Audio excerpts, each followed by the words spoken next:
Hello बच्चों, कैसे हैं आप लोग। I hope everyone will be fine. मैं आपका फ़िज़िक्स टीचर एस.सी. श्रीवास्तव। आज मैं ये फ़िज़िक्स की एक स्पेशल क्लास लेने जा रहा हूँ और इस स्पेशल क्लास में मैं अपने उन स्टूडेंट्स के सिलेबस को आज पढ़ाने वाला हूँ जो 10th क्लास CBSE बोर्ड या स्टेट बोर्ड में अपीयर होने जा रहे हैं। और उसमें साइंस के टॉपिक में जितना भी फिज़िक्स आता है, मैं 3-4 वीडियो लेक्चर में इस पूरे टॉपिक को इस तरह से ख़त्म करने वाला हूँ जिसमें कि आपको न्यूमेरिकल प्रॉब्लम सहित पूरी थ्योरी क्लियर हो। यानी थ्योरी को क्लियर करते हुए न्यूमेरिकल प्रॉब्लम्स भी मैं आपको बताने वाला हूँ। तो आज से आप लोग बिल्कुल तैयार हो जाइए अपने बोर्ड्स की प्रिपरेशन के लिए। मैं एक एक टॉपिक पर फिज़िक्स के आपसे डिस्कस करने वाला हूँ और आज इसी की कड़ी में मैं पहला अपना video lecture reflection of light through spherical surface या प्रकाश का परावर्तन गोलीय दर्पण में बताने वाला हूँ। तो शुरू करते हैं आज का ये एक नया सीरीज़ जिसे हम लोग 10th क्लास के सिलेबस को पूरा करेंगे। चलिए, तो आप सभी लोग जानते हैं कि अगर हम कोई भी ऑब्जेक्ट, कोई भी वस्तु को देखते हैं तो उस देखने के पीछे कॉन्सेप्ट क्या लगता है। भाई, आप अंधेरे में तो देख नहीं सकते, इसका मतलब है प्रकाश की ज़रूरत होती है। लेकिन उस प्रकाश की ज़रूरत जो होती है उसको किस तरह से हम वस्तुओं के देखने में अपना उपयोग करेंगे। जैसे मेरे पीछे बोर्ड है लेकिन बोर्ड मुझे नहीं दिखाई दे रहा, आपको दिखाई दे रहा है। तो इसका मतलब क्या हुआ कि प्रकाश तो सभी जगह हो लेकिन ज़रूरी नहीं कि कोई भी ऑब्जेक्ट हमें दिखाई दे जाए। तो दिखाई देने का कॉन्सेप्ट क्या है कि जब कोई प्रकाश की किरण, लाइट रेज किसी ऑब्जेक्ट पर पड़ती है और वहाँ से रिफ्लेक्ट होकर हमारे आँखों की रेटिना पर पड़ती है, तब हमें वस्तुओं का आभास होता है, तब हमें ऑब्जेक्ट विजुलाइज होता है। तो ये एक छोटा सा कॉन्सेप्ट जिसमें कि हम लोग वस्तुओं को देखते कैसे हैं ये मैंने आपको बताया। और इसमें एक शब्द यूज़ हुआ है, परावर्तन या रिफ्लेक्शन। तो क्या होता है ये परावर्तन या रिफ्लेक्शन, इसे भी मैं अभी आगे बताने वाला हूँ। लेकिन इसके पहले मैं ये बता दूँ कि प्रकाश की चाल बहुत अधिक होती है और इसकी चाल 3 × 10⁸ मीटर पर सेकेंड, 3 × 10⁸ मीटर पर सेकेंड। और इसकी जो तरंग दैर्घ्य होती है वो लगभग 4000 to 7800 एंगस्ट्रॉम के बीच में होती है, जो हमें पता होना चाहिए। अब देखिए क्या होता है परावर्तन। तो सबसे पहले प्रकाश का परावर्तन क्या है इसको ज़रा हम लोग समझें। प्रकाश का परावर्तन ये है कि अगर आपने कोई एक सपोज दैट इस तरह से चिकना तल ले लिया और इस चिकने तल पर जब कोई प्रकाश आपतित किया जाता है तो आपको बता दूं कि अधिकांशतः भाग प्रकाश का वापस उसी माध्यम में चला जाता है। प्रकाश की इस घटना को हम लोग परावर्तन कहते हैं। यानी क्या कहने का मतलब हुआ कि जब कोई प्रकाश किसी चिकने तल पर आपतित होकर पुनः उसी माध्यम में लौट आए तो इस घटना को कहते हैं प्रकाश का परावर्तन। शायद मेरे ख्याल से समझ गए होंगे। और जो प्रकाश इसके ऊपर गिराया जाता है उसे कहते हैं आपतित किरण, और जो प्रकाश वापस उस माध्यम में आ जाता है उसे कहते हैं परावर्तित प्रकाश, परावर्तित प्रकाश। इस तरह से आप देख रहे हैं इस चिकने तल पर एक लंबवत तल भी खींचा गया है। इस तल को कहते हैं अभिलंब या नॉर्मल। इसको अंग्रेजी में कहते हैं इंसिडेंट रेज, इसको कहते हैं रिफ्लेक्टेड रेज। और ये जो अभिलंब के साथ एंगल बन रहा है इसको हम लोग कहते हैं आपतन कोण और आई से डिनोट करते हैं। आपतन कोण और साथ में इसे आई से डिनोट किया जाता है। ये जो कोण आपको दिखाई दे रहा है परावर्तित किरण के साथ अभिलंब का, इसको हम लोग कहते हैं आर और नाम है इसका परावर्तन कोण। परावर्तन कोण। इसके साथ साथ एक और छोटी सी बात बता दें कि अगर ये चिकना तल नहीं होता तो प्रकाश इस तरह से सीधे आता। इसका मतलब हुआ प्रकाश इस चिकने तल के नाते इतना अपने मार्ग से भटक गई, इतना। ये जो अपने मार्ग से भटकी है या विचलित हुई है उस कोण को हम लोग कहते हैं डेल्टा और इसको बोला जाता है विचलन कोण। विचलन कोण। और ये भी बता दूं कि इस विचलन कोण का मान भी हम लोग निकाल सकते हैं। कैसे? कि ये कोण विचलन कोण है और ये पूरा मिला के 180 है, तो इसमें से I प्लस आर माइनस कर दूं अगर I प्लस आर तो ये विचलन कोण निकल आएगा। ये एक अलग बात है कि परावर्तन का मैं नियम बताऊंगा तो उसमें ये दोनों कोण आपस में बराबर होता है, तो आप इसे 2I या 180 माइनस 2R भी लिख सकते हो। तो इस तरह से ये विचलन कोण हो गया। अब यहाँ पर परावर्तन के नियम भी होते हैं। क्या होते हैं परावर्तन के नियम? जरा इसे भी हम लोग देखें। परावर्तन के नियम देखिए, पहला नियम ये है कि आपतित किरणें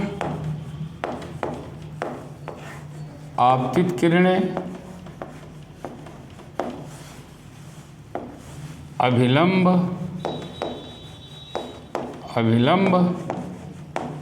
व परावर्तित किरण तीनों एक ही तल में स्थित होते हैं। एक ही तल में स्थित होते हैं। इसका मतलब क्या हुआ कि अगर आप इसे प्रैक्टिकली भी करें तो ये एक ही तल में होंगे। दर्पण ले लें और उसके ऊपर जो है अगर इसका प्रयोग किया जाए तो तीनों एक ही तल में, आपतित किरण, अभिलंब और परावर्तित किरण। दूसरा बड़ा इम्पॉर्टेंट नियम है और वो नियम है कि I = R के होता है, यानी आपतन कोण परावर्तन कोण के बराबर होता है। कई बार तो बोर्ड्स वगैरह में बहुत ही सरल क्वेश्चन पूछ लिया जाता है कि आपतन कोण 30 डिग्री है तो परावर्तन क्या होगा? 30 डिग्री होगा। हाँ, अगर ये कह दिया जाए विचलन कोण क्या होगा तो फिर 180 माइनस 30 डिग्री बोला हूँ तो 60 यहाँ से माइनस हो जाएगा, 120 हो जाएगा। कई बार ऐसे पूछ लिया जाता है घुमा के कि इस चिकने तल से आपतित किरण का कोण 60 डिग्री है, तो बताइए आपतन कोण क्या होगा या बताइए परावर्तन कोण क्या होगा। तो आपको पता है कि अभिलंब के साथ ये पूरा 90 का बनाता है, तो अगर मैं 60 माइनस कर दूंगा तो यहाँ 30 आ जाएगा, तो आपतन कोण 30 का बन गया, तो परावर्तन कोण भी 30 का होगा। इसी तरह से अगर अभिलंब पर कोई आपतित कर दी जाए प्रकाश की किरण तो इसका मतलब हुआ I का मान 0 हो गया, तो R भी 0 हो जाएगा।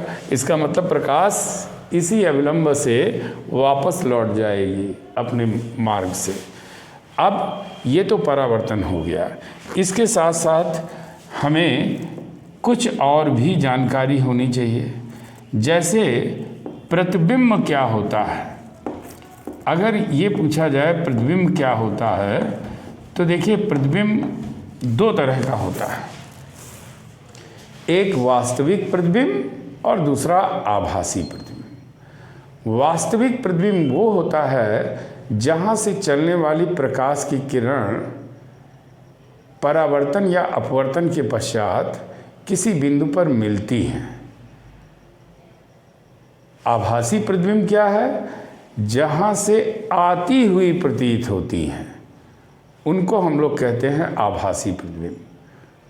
वास्तविक प्रतिबिंब को हम पर्दे पर ले सकते हैं, लेकिन आभासी प्रतिबिंब को पर्दे पर नहीं ले सकते। ये दोनों बातें आपको तब और अच्छी तरह समझ में आएंगी जब मैं प्रतिबिंब बनाकर आपको दिखाऊंगा और इसमें ये समझाने की कोशिश करेंगे कि वास्तविक प्रतिबिंब क्या है और आभासी प्रतिबिंब क्या है। तो यहाँ हम लोग ज़्यादा जिक्र न करते हुए दो तरह के प्रतिबिंबों की केवल बात करेंगे कि वास्तविक प्रतिबिंब और आभासी प्रतिबिंब होता है, और इसे फिर आगे मैं आपको बताऊंगा कि किस तरह से आभासी और वास्तविक कहलाता है। तो देखिए ये दो प्रतिबिंब हो गए। अब एक शब्द आता है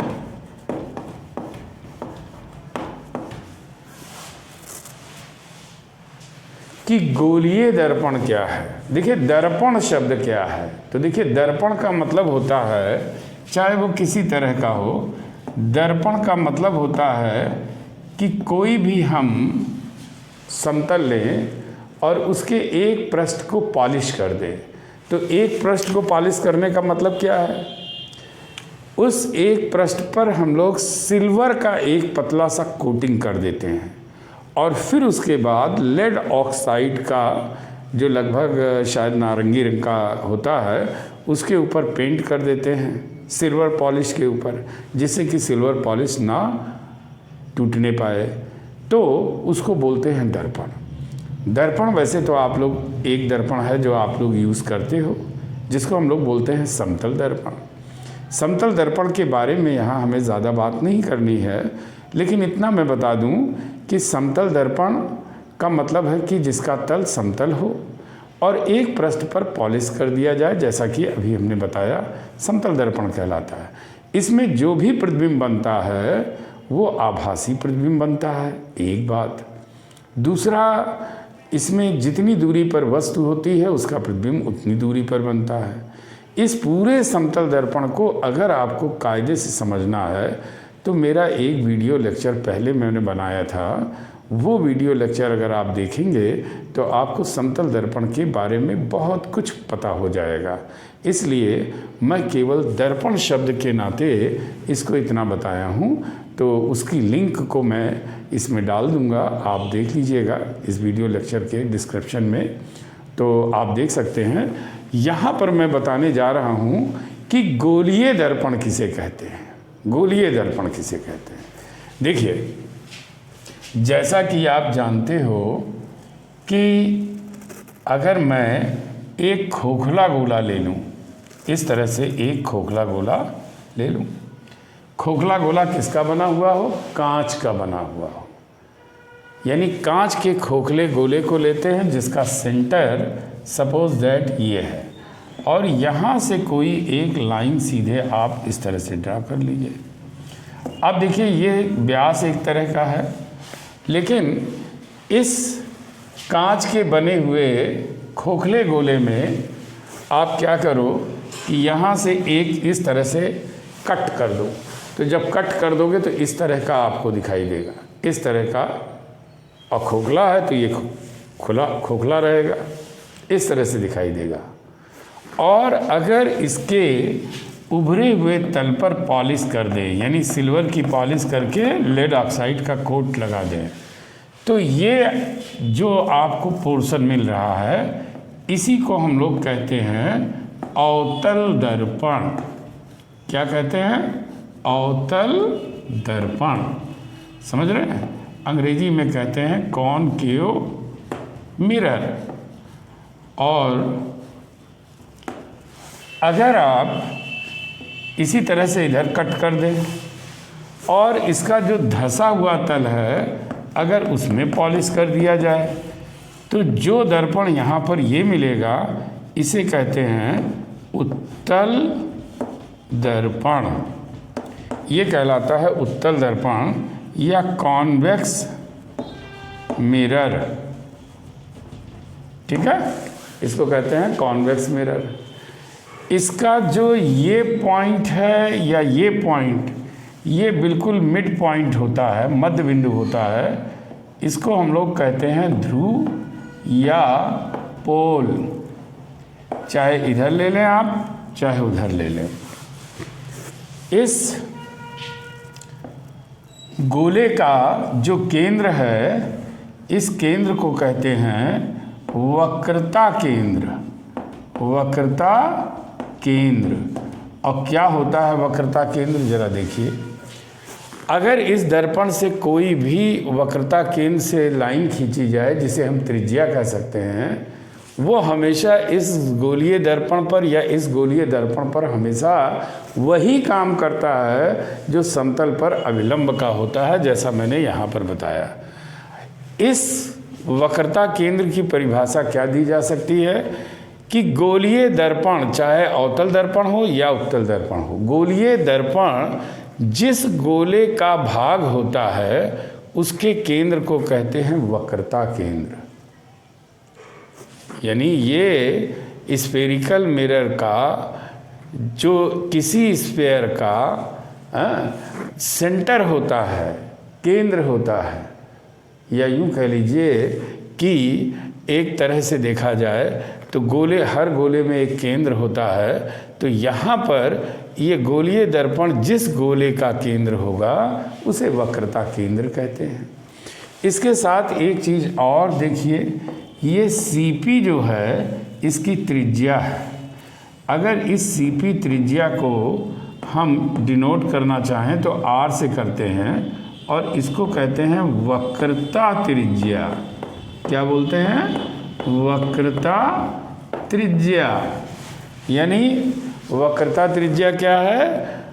वक्रता केंद्र और ध्रुव को मिलाने वाली रेखा वक्रता त्रिज्या कहलाती है, या रेडियस ऑफ कर्वेचर कहते हैं। तो इस तरह से एक लाइन आपको यहाँ ऐसी मिलती है जो वक्रता केंद्र और ध्रुव से होकर जाती है। उस लाइन को हम लोग कहते हैं मुख्य अक्ष या प्रिंसिपल एक्सिस। तो इस तरह से आपको ये पता चल गया कि गोलीय दर्पण में मेन क्या क्या परिभाषाएं हैं, गोलीय दर्पण बनता कैसे है, और उसके मेन टेक्निकल वर्ड्स क्या हैं जिनका यूज़ मैं आगे करने वाला हूँ। देखिए, गोलीय दर्पण में मैंने अवतल दर्पण बताया आपको, और उत्तल दर्पण किसे कहते हैं, यानी concave mirror and convex mirror. तो अब ज़रा हम लोग बात करते हैं कि कॉनकेव मिरर या अवतल दर्पण जो होता है उसमें और क्या क्या बातें हैं जो आपको समझनी चाहिए। तो देखिए, जैसा कि आप जानते हो कि अगर इसका उभरे हुए तल को पॉलिश कर दिया जाए तो अवतल दर्पण बनता है। हमने आपको ये सिखाया कि इसका जो मध्य बिंदु होता है दर्पण का, वो पोल या ध्रुव कहलाता है। यहाँ पर मैंने बताया कि एक वक्रता केंद्र होता है जो वास्तव में ये इसका केंद्र है अगर इसे गोला बना दिया जाए तो। यहाँ से मैं एक छोटी सी बात और आपको बताना चाहता हूँ, और वो ये कि अगर कोई प्रकाश की किरण इस मुख्य अक्ष के समांतर आपतित होती है तो ये परावर्तन के पश्चात किसी एक बिंदु से होकर जाती है मुख्य अक्ष के। जिस बिंदु से होकर जाती है उसको हम लोग कहते हैं फोकस, उसको कहते हैं फोकस, और इसे जो है F से डिनोट किया जाता है। और अगर ज्योमेट्री लगा दी जाए तो एक ख़ास रिजल्ट इसमें देखने को मिलता है, वो ये कि F = R/2 होता है। यानी वक्रता त्रिज्या का आधा। इसको बहुत आसानी से हम लोग कर भी सकते हैं। कैसे कर सकते हैं इसे भी ज़रा देखा जाए। जैसे वैसे तो आपको केवल इस रिज़ल्ट को ध्यान में रखना है। ये डेरिवेशन मैं आपको एक एक्स्ट्रा नॉलेज की दे रहा हूँ एक तरह से, लेकिन बोर्ड में ये पूछा नहीं जाता है। अब देखिए यहाँ वक्रता केंद्र से मैंने एक लाइन ड्रॉ कर दी। जो ये लाइन ड्रॉ की है ये वही काम करेगा इस समय जो अभिलंब करता है। इसका मतलब ये हुआ कि अगर ये आपतित किरण है तो ये कोण जो बनेगा वो आई होगा, ये परावर्तित हो गई तो ये आर बनेगा। देख रहे हैं ना, आपतित और ये परावर्तित हो गई। अगर मैं यहाँ से एक ये ए बी मान लूँ और एक इस पर लंब डाल दूँ एम, देख रहे हैं आप, तो यहाँ पर ये मैं बताना चाह रहा हूँ कि अगर ध्यान से देखें तो यहाँ पर दो त्रिभुज बन रहे हैं, एक तो ये छोटा सा और एक ये बड़ा सा। m जो है p के काफ़ी निकट है। अगर मैं ये कहता हूँ कि ये कोण अल्फ़ा है और ये कोण बीटा है, तो ज़रा देखिए त्रिभुज CMB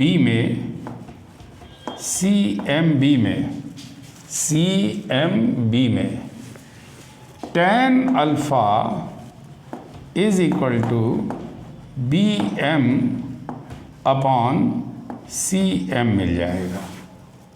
ठीक है। अब ज़रा ध्यान से देखिएगा कि जब हम इस छोटे से त्रिभुज में लेंगे यानी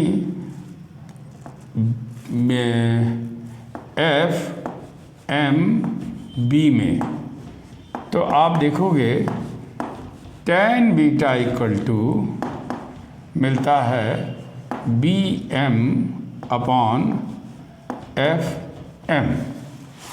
ये अल्फ़ा और बीटा बहुत छोटे कोण हैं, तो इसको हम लोग tan alpha equal to alpha या tan beta equal to beta कर देते हैं। अब ज़रा यहाँ पर एक बात और ध्यान दीजिएगा, और वो ये ध्यान देना है कि AB अगर देखा जाए तो समांतर है CP के, क्योंकि मैंने समांतर खींची है, और BC ये तिर्यक रेखा है, कट कर रही है। तो देखिए I और अल्फ़ा आपस में बराबर होंगे। क्यों? ये कोण एकांतर कोण या अल्टरनेटिंग एंगल है, समांतर है। तो इसका मतलब ये हुआ कि I इज इक्वल टू क्या होना चाहिए? अल्फ़ा। क्योंकि आप जानते हो परावर्तन के नियम से I इक्वल टू R होता है, अतः आपको पता हो गया कि R is equal to alpha के है। और अगर ध्यान से देखें तो बीटा इन दोनों का बहिष्कोण है, इन दोनों अंतःकोणों का बहिष्कोण है। तो अगर इन दोनों का योग देखें तो बीटा के बराबर होता है। यानी त्रिभुज CFB में अगर ध्यान से देखा जाए तो अल्फ़ा प्लस R बराबर बीटा के होगा। ठीक है। और R इक्वल टू अल्फ़ा है, इसका मतलब alpha plus alpha is equal to beta, या 2 अल्फ़ा इक्वल टू बीटा के आ गया। अब अगर ये अल्फ़ा की वैल्यू को हम लोग यहाँ पर ऐसे रख दें 2BM upon CM is equal to beta की जगह BM अपॉन FM, तो देखिए ये कट रहा है। अगर इसे थोड़ा पलट दें तो आप देखोगे कि CM upon 2 is equal to FM के आ जाएगा। और अब जो है देखें आप M और P बहुत पास में है, तो अगर मैं ये कहता हूँ कि M जो है P के बहुत पास है, तो आप देखोगे कि M की जगह हम P लिख सकते हैं, तो ये हो जाएगा। FF में ये FP हो जाएगा। और ध्यान से देखा जाए तो CP वक्रता त्रिज्या है जिसे R से डिनोट करते हैं, और FP फोकस है इसलिए इसे F से। तो आपने क्या देखा कि R/2 is equal to FK। तो ये मैंने प्रूव तो कर दिया, लेकिन आपको रिजल्ट याद रखना होगा कि अब पता चला अवतल दर्पण का कह दिया गया वक्रता त्रिज्या 20 है, तो बताइए फोकस दूरी क्या होगा, 10 हो जाएगा, खट से आधा कर दीजिए। तो ये मैंने आपको बताया। अब मैं यहाँ कुछ बताने जा रहा हूँ नियम जिससे प्रतिबिंब बनता है। तो देखिए प्रतिबिंब बनाने के नियम क्या है। प्रतिबिंब बनाने के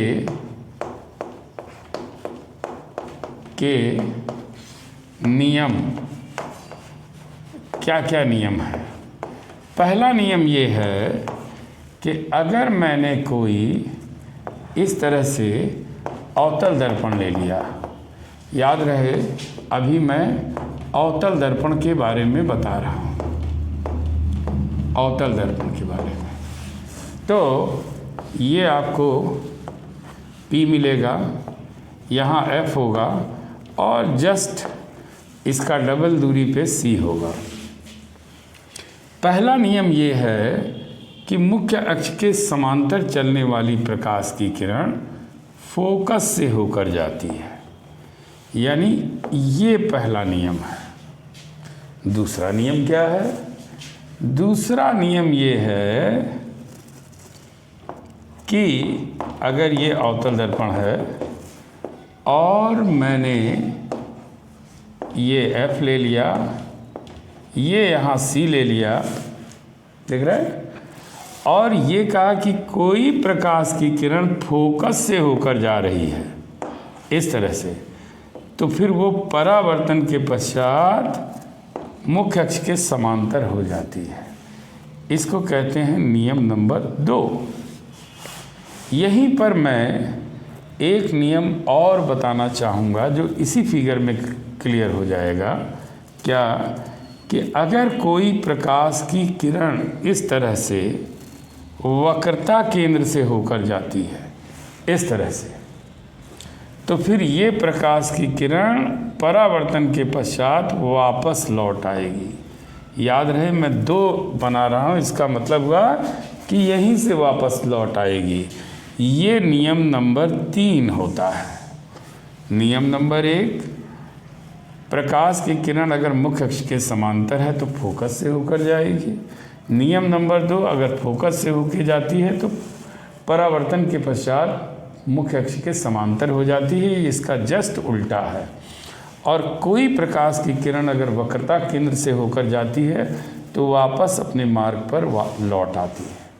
तो इसका जो है आप स्क्रीनशॉट लेकर इसको नोट्स की तरह यूज़ कीजिएगा। आगे फिर बताता हूँ। और अब देखिए, जैसे हमने बताया आपको कि 3 नियम जो मैंने बताए हैं, इन्हीं 3 नियमों का अगर आप अच्छी तरह से दिमाग में बिठा लें कि क्या तरीका है, तो आप किसी भी प्रतिबिंब को बनाने के लिए, किसी भी इमेज को फॉर्म करने के लिए इनमें से 2 रूल्स की, 2 नियम की ज़रूरत पड़ती है। उसको आप यूज़ करके बना सकते हैं। कैसे बना सकते हैं वो मैं आपको यूज़ करके दिखाऊंगा। जैसे मैंने ये एक अवतल दर्पण ले लिया और इस अवतल दर्पण में ये P है, ये F है, इतनी ही दूरी पर C है। अब सपोज दैट कि मैंने कोई ऑब्जेक्ट इस वक्रता केंद्र के पीछे रख दिया इस तरह से, और अब हम प्रतिबिंब बनाना चाहते हैं। तो पहला रूल ये है कि मुख्य अक्ष के समांतर चलने वाली प्रकाश की किरण परावर्तन के पश्चात फोकस से होकर जाती है। तो आप फोकस से गुजार दीजिए। अब दूसरा कोई भी नियम ले सकते हैं आप, चाहें तो वक्रता केंद्र से गुजार दें, चाहें तो फोकस से गुजार दें। तो देखिए जैसे फोकस से लेके जाएंगे इस तरह से, तो परावर्तन के पश्चात मुख्य अक्ष के क्या हो जा रही है, समांतर। बताया था ना कि फोकस से जो जाएगी वो मुख्य परावर्तन के पश्चात मुख्य अक्ष के समांतर हो जाएगी। जहाँ पर ये कट करता है वहीं पर एक छोटा सा प्रतिबिंब बन जाता है। छोटा सा प्रतिबिंब मैं इसलिए बोल रहा हूँ कि अगर यही वस्तु अनंत पर होता तो इसका फोकस पर बहुत छोटा प्रतिबिंब, या यूं कह लीजिए सबसे छोटा प्रतिबिंब बनता। जब इसको थोड़ा और आगे लाए, यानी वक्रता केंद्र और अनंत के बीच, तो इसका प्रतिबिंब थोड़ा पीछे खिसक गया, फोकस से पीछे खिसक गया। तो किसके बीच में आ गया, वक्रता केंद्र और फोकस के बीच में। तो आपने क्या देखा कि यहाँ पर पहले से बड़ा प्रतिबिंब लेकिन वस्तु से छोटा बनेगा।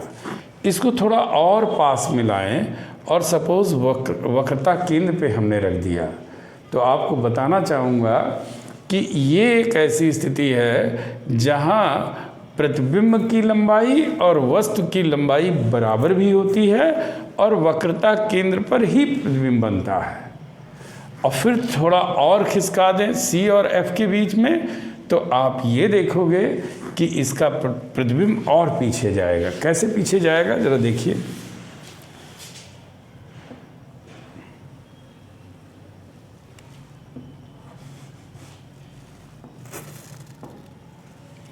यहाँ मैंने ये अवतल दर्पण ले लिया और ये मुख्य अक्ष हो गया। यहाँ P है, ये F है, ये आपका C है। अब सपोज करिए अगर कोई ऑब्जेक्ट C और F के बीच रखा हो, यानी ये, तो आप ये देख रहे हो कि ये इसके बीच में है। इसका मतलब C पर तो बराबर हो जाता है वस्तु की लंबाई और प्रतिबिंब की लंबाई। तो अब जो है AB से बड़ा प्रतिबिंब बनेगा। कैसे बनेगा देखिए, मुख्य अक्ष के समांतर जो प्रकाश की किरण जाएगी वो परावर्तन के पश्चात इस तरह से फोकस से होकर गुजरेगी। समझ रहे हैं? और जो प्रकाश की किरण फोकस से होकर जाती है वो परावर्तन के पश्चात कहाँ से गुजरेगा, क्या करेगा, मुख्य अक्ष के समांतर होगा। यानी अगर इसका प्रतिबिंब देखा जाए तो पहले से थोड़ा बड़ा बनता है। ये C हम लोग माप कर नहीं लिखे हैं, इसलिए थोड़ा पीछे कर लीजिएगा। C के पीछे ये बनता है A', B', यानी इस वस्तु से इस प्रतिबिंब की लंबाई बढ़ गई। इसी तरह से मैं एक कंडीशन और लेना चाहूँगा जो कि थोड़ी इन दोनों से अलग है, और फिर आप इन 3 नियमों में से 2 नियमों का यूज़ करके अपना भी प्रैक्टिस कीजिएगा। जब आप अपने आप से प्रैक्टिस करोगे तो बहुत अच्छी तरह समझ में आएगा। तो ज़रा एक प्रतिबिंब और बनाकर दिखाता हूँ कि अगर मान लीजिए इस तरह से हमने ये ध्रुव ले लिया, ये फोकस है और ये वक्रता केंद्र है। यहाँ पर ये दर्पण है तो ऐसे कर लीजिए, और फिर उसके बाद ये AB एक वस्तु ले ली। अब देखिएगा इसमें क्या होगा, F और P के बीच रख रहा हूँ, तो देखो ये मुख्य अक्ष के समांतर है, इसलिए कहाँ से होकर जाएगी, फोकस से होकर जाएगी। ठीक है। अब अगर कोई प्रकाश की किरण इस तरह से वक्रता केंद्र से जा रही है तो आपको पता है परावर्तन के पश्चात ये वापस लौट आएगी। और इधर देख रहे हैं आप, पीछे कहीं मिलेगा, बढ़ता चला जाएगा, पीछे कहीं नहीं मिलेगा। इसका मतलब ये हुआ कि अगर हम इसे थोड़ा आगे बढ़ा दें, इसे भी थोड़ा आगे बढ़ा दें, तो सपोज़ इस पॉइंट पर ये दोनों मिल रहे हैं, तो आप देखोगे ये आपका प्रतिबिंब बन गया। ये जो प्रतिबिंब बना है, इस प्रतिबिंब को मैं कहूँगा आभासी है। क्यों? जो प्रकाश की किरण में वो किरण परावर्तन के पश्चात जाती है, जहाँ से ये वास्तव में जाती है, लेकिन जब हम इधर डॉटेड लाइन से आगे बढ़ाते हैं तो ऐसा लगता है जैसे मानो इस पॉइंट से ये आ रही हूँ, आती नहीं है, लेकिन ऐसा लगता है जैसे आ रही हूँ। तो इस प्रतिबिंब को आभासी प्रतिबिंब बोलेंगे। यानी इस स्थिति में सीधा, बड़ा और आभासी प्रतिबिंब दर्पण के पीछे बनता है। यहाँ आपने क्या देखा कि वास्तव में प्रकाश की किरण जा रही है, देख रहे हैं ना? यही दोनों प्रतिबिंबों में अंतर है। वास्तविक में वास्तव में जाती है, आभासी में उस पॉइंट से आती हुई प्रतीत होती है। ये दोनों के बीच का अंतर है कि वास्तविक प्रतिबिंब किसे कहते हैं और आभासी प्रतिबिंब किसे कहते हैं। अब यहाँ एक बात और ध्यान में रखना है आपको कि अगर हम क्रम से देखें तो क्रम से हम ये देखते हैं कि अनंत पर कोई वस्तु है तो उसका फोकस पे छोटा प्रतिबिंब बनेगा। अनंत और सी के बीच में है, जैसा कि ये दिखाया, तो ये थोड़ा और पीछे जाएगा, सी और एफ के बीच बनेगा। थोड़ा और आगे लाएंगे तो जब सी पे रखेंगे तो इसका प्रतिबिंब भी सी पर बनेगा, और उस स्थिति में वस्तु की लंबाई और प्रतिबिंब की लंबाई बराबर होगी। अगर थोड़ा और आगे आएँ, जैसा कि मैंने यहाँ दिखाया, तो देखा आपने वस्तु की लंबाई से प्रतिबिंब की लंबाई बढ़ गई। और अगर F और P के बीच है तो यही और केवल एक ही स्थिति ऐसी है कि जब वस्तु फोकस और ध्रुव के बीच स्थित होती है, यानी when object is placed between F and P at this moment it form a virtual image. इस स्थिति में आभासी प्रतिबिंब बनता है। केवल यही एक स्थिति होती है। अब यहाँ पर एक बात और समझने की है, और वो ये समझने की है कि जैसे कि मैंने इतने सारे प्रतिबिंब आपको बना करके दिखाए, इन प्रतिबिंबों में एक बात आपने ये देखी होगी कि अगर आभासी प्रतिबिंब बनता है तो दर्पण के पीछे बन रहा है, और वास्तविक प्रतिबिंब बन रहा है तो जिस ओर वस्तु है उस ओर बन रहा है। तो एक लाइन ये याद रखिएगा कि कोई भी दर्पण हो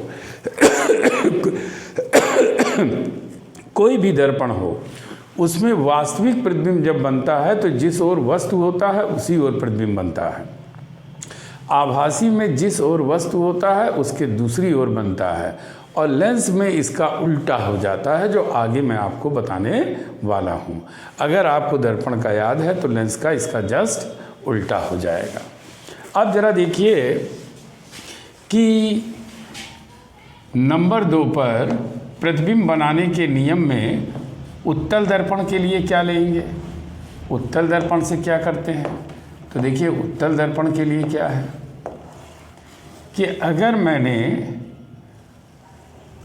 कोई इस तरह से उत्तल दर्पण ले लिया जिसका धंसा हुआ तल पॉलिश है, ये P होगा, तो देखिए C तो इधर ही होगा, F भी इधर ही होगा।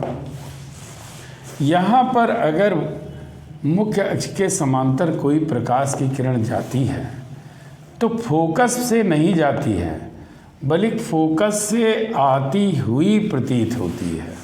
आप समझिए दोनों में अंतर कि यहाँ मुख्य अक्ष के समांतर आई, और फिर हमने क्या कहा कि मुख्य अक्ष के जिस बिंदु से आती हुई प्रतीत होती है वास्तव में वो फोकस होता है।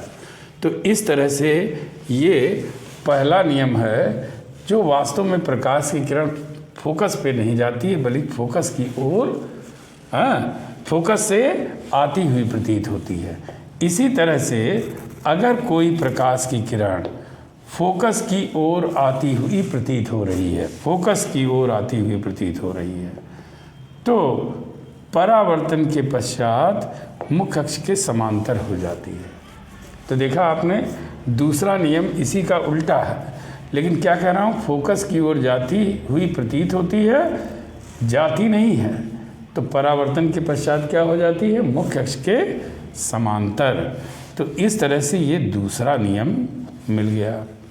तीसरे नियम के लिए क्या है कि अगर मान लो कोई प्रकाश की किरण वक्रता केंद्र की ओर जाती है तो परावर्तन के पश्चात ये वापस उसी मार्ग से वापस लौट आती है। तो जिस तरह से मैंने यहाँ पर किरणें दिखाई हैं, आपको प्रतिबिंब बनाते समय बिल्कुल उसी तरह से दिखाना होगा, और ये तीसरा नियम हो गया। तो तीनों नियम बिल्कुल अवतल दर्पण से ही मिलता जुलता है, लेकिन उसमें और इसमें ये अंतर है कि इसमें जाती नहीं है, आती हुई प्रतीत होती है। When light rays parallel to principal axis after refraction, it appear to come from focus. It is first. Second में मैंने क्या कहा, इफ लाइट रेज, यदि प्रकाश की किरणें फोकस की ओर आती हुई प्रतीत होती हैं तो परावर्तन के पश्चात क्या होता है, मुख्य अक्ष के समांतर हो जाती है। If light rays appear to come towards the focus after reflection it become parallel. इसी तरह से वक्रता की ओर जो जाती हैं वो वापस उसी मार्ग से आ जाती हैं। अब अगर कहा जाए कि इसके लिए प्रतिबिंब कैसे बनेगा, तो ज़रा एक प्रतिबिंब आप देखें इसका किस तरह से हम लोग बनाते हैं। अगर मैंने इस तरह से उत्तल दर्पण ले लिया, ये P पॉइंट है, यहाँ पर मैंने कहीं मान लिया C है, तो जाहिर है मिड पॉइंट पे F होगा। अब कोई भी ऑब्जेक्ट मैंने यहाँ रख दिया तो आपके सामने इधर नियम है और इधर मैं बनाना सिखा रहा हूँ, तो मेरे ख्याल से बहुत अच्छी तरह समझ में आएगा। देखो, जैसे पहला नियम है, क्या बोला मैंने, मुख्य अक्ष के समांतर चलने वाली प्रकाश की किरण क्या हुआ, फोकस से आती हुई प्रतीत होती है परावर्तन के पश्चात। तो देखो, फोकस से इस तरह से आ जाएंगे, कोई प्रॉब्लम नहीं। इस तरह से अगर कोई प्रकाश की किरण सपोज दैट वक्रता केंद्र की ओर जा रही है, देखिए जा रही है, ये वक्रता केंद्र की ओर जा रही है, तो परावर्तन के पश्चात वापस लौट आती है। तो आप देख रहे हैं दो डॉटेड लाइन यहाँ कट कर रहा है, इसका मतलब यहाँ पर इसका आभासी प्रतिबिंब बन जाएगा A डैश B डैश। तो इसमें एक खास बात क्या ध्यान रखना है कि आप वस्तु को मुख्य अक्ष के किसी भी बिंदु पर रख दीजिए, इसमें जो प्रतिबिंब बनेगा वो हमेशा P और F के बीच में बनेगा। यानी F पे भी बन सकता है अगर अनंत पर है, लेकिन रहेगा P और F के बीच में ही। और कैसा बनेगा, सीधा बनेगा, वस्तु से छोटा बनेगा, आभासी बनेगा। यानी आभासी का मतलब दर्पण के पीछे बनेगा। तो समझ पाए आप, इसमें केवल एक यही स्थिति आपको याद रखनी है। तो अभी मैंने आपको ये सिखाया कि किस तरीके से रे डायग्राम बनाते हैं, किरण आरेख खींचकर। और ये मैं आपको बता दूं कि ये बोर्ड में अक्सर कंडीशन देकर आपसे प्रतिबिंब बनवाया जाता है। तो मैं ये आपसे कहूँगा कि इस प्रतिबिंब को, यानी इतने सारे जो मैंने बताए हैं, इसको पूरी तरह से फॉलो करते हुए आप प्रैक्टिस घर में ज़रूर करें। 100% आपको ये प्रॉब्लम अच्छे से समझ में भी आएगा और आप करके आएंगे। ठीक है, तो ज़रा आगे और कुछ फार्मूले देखते हैं। अभी तक हम लोगों ने सीखा कि किस तरह से प्रतिबिंब बनाया जाता है। अब कुछ इसमें छोटे छोटे फार्मूले हैं जिनकी चर्चा हम लोग करेंगे। और यहाँ पर एक बात ये बता दूँ कि जो फार्मूला मैं अभी बताने वाला हूँ उसका डेरिवेशन तो आपके कोर्स में नहीं है, लेकिन आपके एक्स्ट्रा नॉलेज के लिए मैं बता रहा हूँ। वैसे आपको इसकी प्रैक्टिस बोर्ड के लिए नहीं करनी है, केवल एक्स्ट्रा नॉलेज के लिए है। तो मैं जो अगला आपको बताने जा रहा हूँ वो ये है u v व f में संबंध और वो भी अवतल दर्पण में बताने जा रहा हूँ। अवतल दर्पण में यहाँ ये बता दूँ कि आपको संबंध जो मिलेगा 1/u + 1/v = 1/f, जहाँ u दर्पण से वस्तु की दूरी है, v दर्पण से प्रतिबिंब की दूरी है और f इसकी फोकस दूरी है। लेकिन इन सारी बातों को बताने से पहले एक छोटी सी बात आपको बताना चाहता हूँ कि इसमें साइन कैसे आप रखेंगे।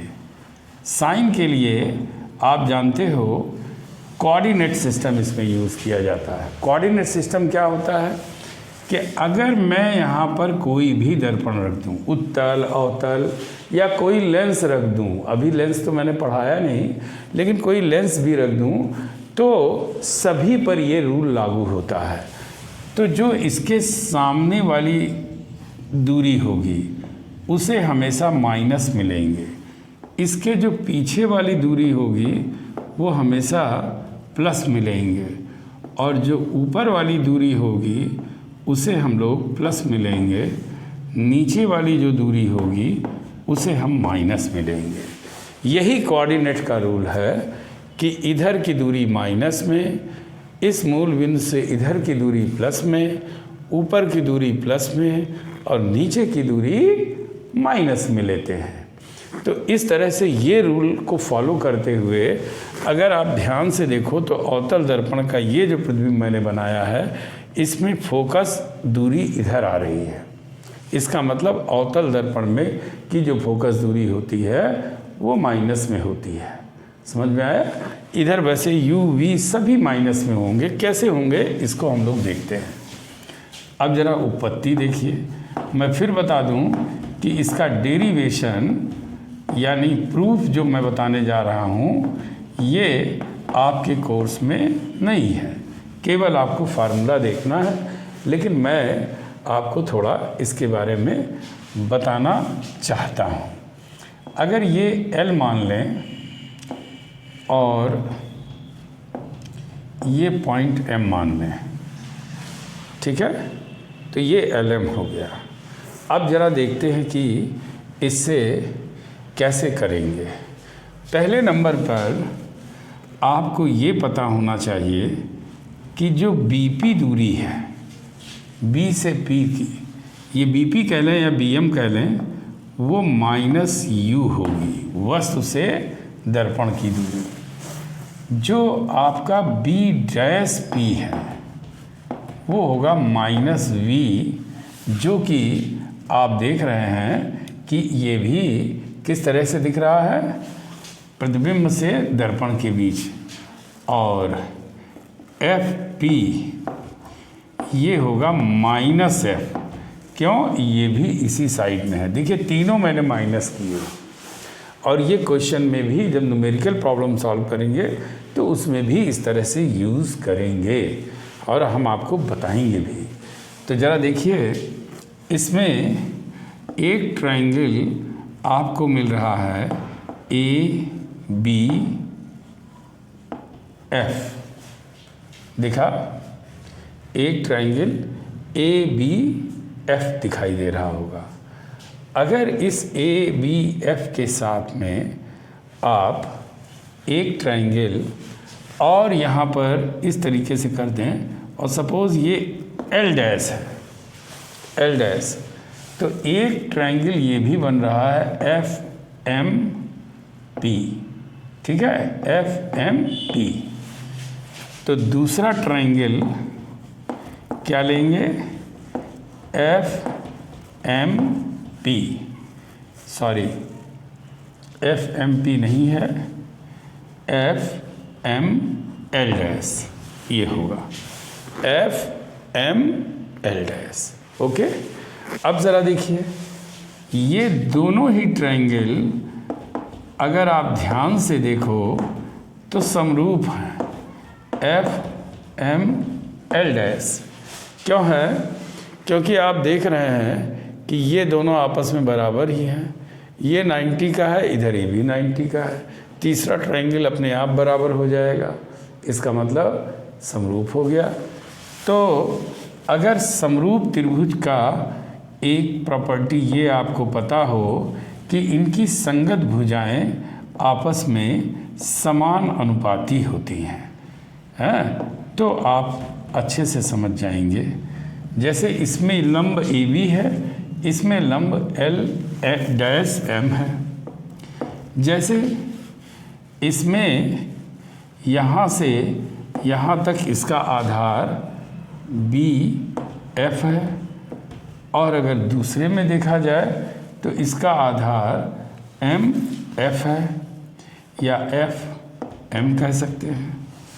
अब एक चीज़ ध्यान देने की है कि अगर ये वाली रेखा इसके समांतर है तो जो ए डैश बी डैश होगा वही एल डैश एम होगा। तो आप यहाँ पर कुछ चेंज कर सकते हैं। जैसे पहला चेंज तो ये कि L dash M is equal to A dash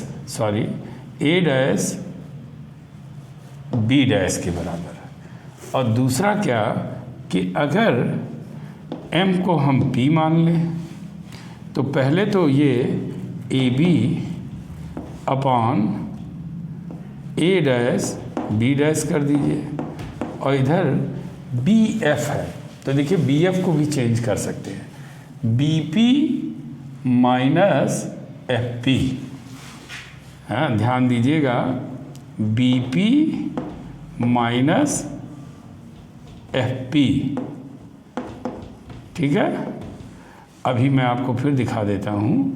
upon M की जगह यहाँ लिख दीजिए पी। फिर से देखिए, बी एफ था तो B P minus F P, तो अपने आप आ गया ये। तो ये यहाँ पे मैंने इसको ये रख दिया। यहाँ एक बात और बता दें कि अगर हम चाहें तो चलिए, इसकी कोई ज़रूरत नहीं है, तो एक इक्वेशन ये बन गई, ठीक है ना। अब ज़रा देखिए, एक इक्वेशन और बन सकती है, वो ये कि त्रिभुज एल एम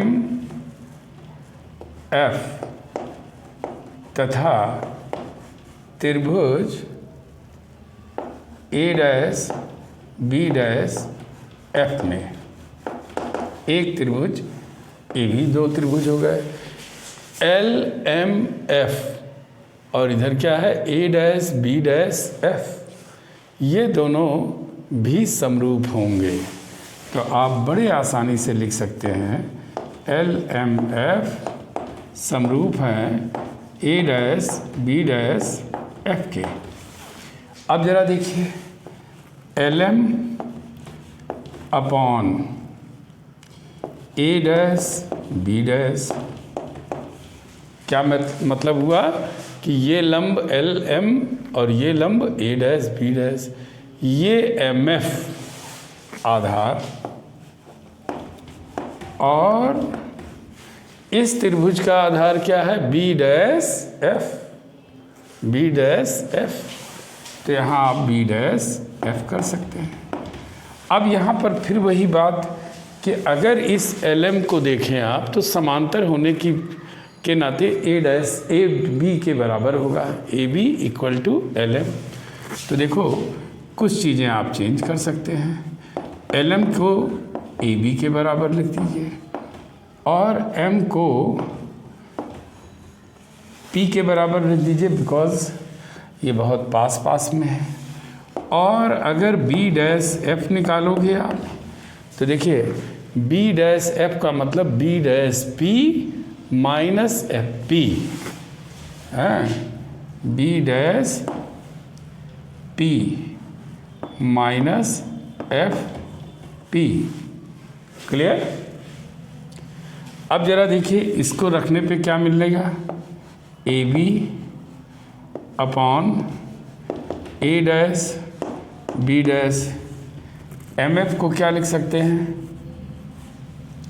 यहाँ एम है तो यहाँ पी लिख सकते हैं, ये एफ है तो ये एफ पी हो जाएगा। यहाँ आप देख रहे हैं बी डैश एफ है, जिसको हम लोग ये लिख देंगे B dash P minus F P. आप देखिए एक इक्वेशन ये है और एक इक्वेशन ये। यहाँ LHS इसका और इसका भी LHS आपस में बराबर है। इसका मतलब समीकरण 1 और 2 से क्या मिल जाएगा,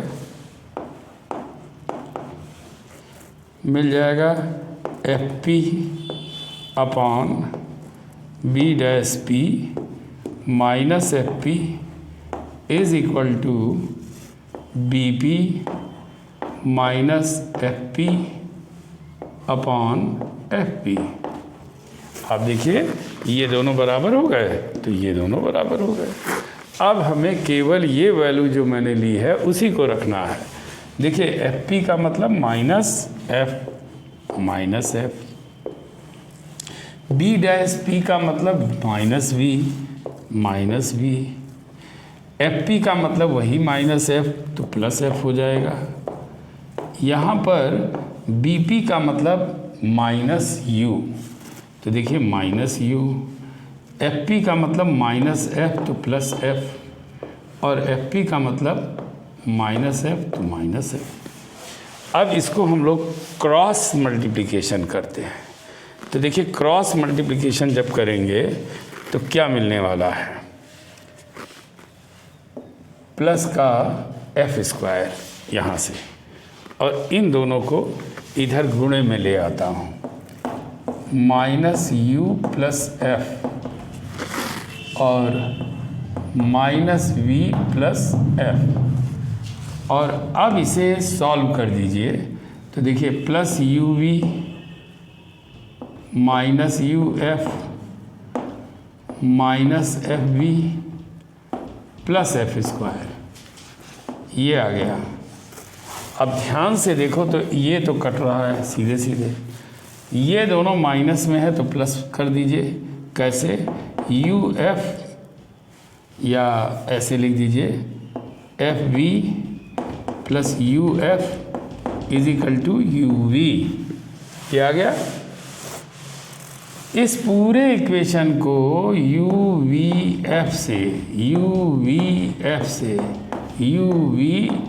एफ से भाग दे दीजिए।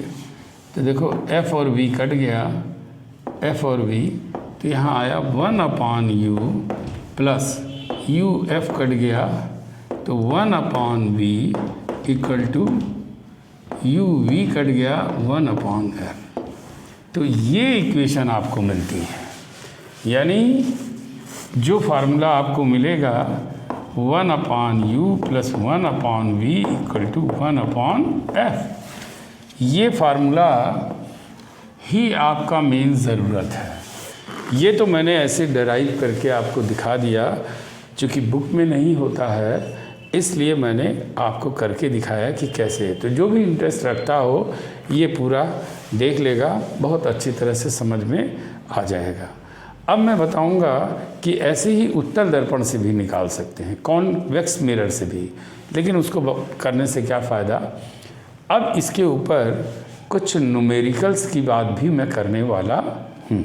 इसी तरह से उत्तल दर्पण में भी निकाला जा सकता है, कॉन्वेक्स मिरर में भी।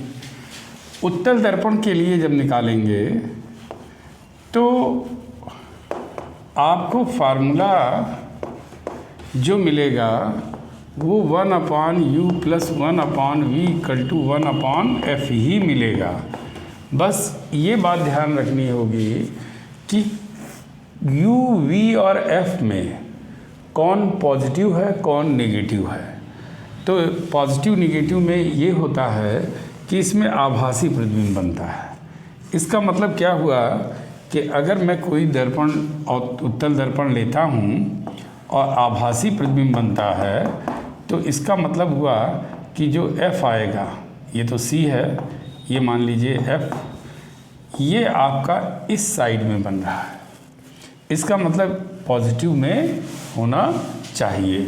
जैसा कि मैंने आपको यहाँ किनारे बताया था कि ये दूरी पॉजिटिव में, ये दूरी माइनस में, ये आपका प्लस में और ये आपका माइनस में।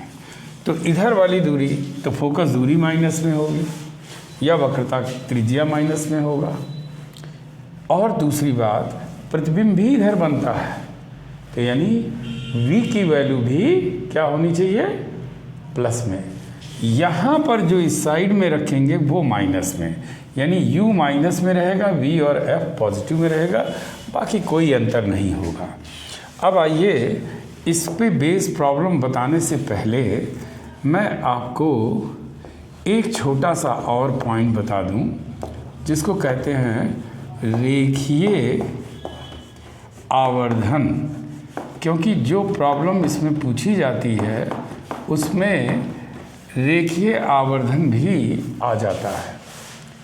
तो जो अगला मेरा वीडियो लेक्चर होगा उसमें इन्हीं फार्मूले पर बेस्ड मैं कुछ इतने अच्छे प्रॉब्लम्स बताऊंगा कि इसके बाद आपको बोर्ड में कोई भी प्रॉब्लम आए आपके लेवल का, आप उसे 100% सॉल्व कर लेंगे, ये मैं आपसे वादा करता हूँ।